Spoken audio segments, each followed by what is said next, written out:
દાહોદ જિલ્લાના સંડેલી તાલુકામાં પરિણીત મહિલાને ઘરમાંથી કાઢીને 15 જેટલા ઈસમો એને સાંકળ વડે બાંધી ગાડી પાછળ બાંધીને પૂરા ગામમાં અર્ધનગ્ન અવસ્થામાં ફેરવીને એને વરઘોડો કાઢે છે। એ વાતને જાણીને ઘણું દુઃખ થયું છે। આ ઘટનાને અમે સખત શબ્દોમાં વખોડી કાઢીએ છીએ।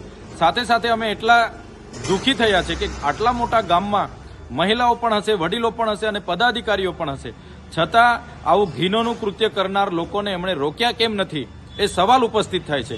ગુજરાતમાં કાયદો અને વ્યવસ્થા ખાડે ગઈ છે। આપણે મહિલા સલામતીની વાતો કરીએ છીએ, પણ રોજબરોજના પેપરોમાં જોઈએ છીએ, આવા મીડિયામાં જોઈએ છીએ, ન્યૂઝમાં જોઈએ છીએ, ત્યારે આપણી મા બેટીઓ સલામત નથી અને આવી તાલિબાની સજાની પણ આપણી મા બેટીઓ ભોગ બને છે, ત્યારે ખૂબ જ દુઃખ થઈ છે।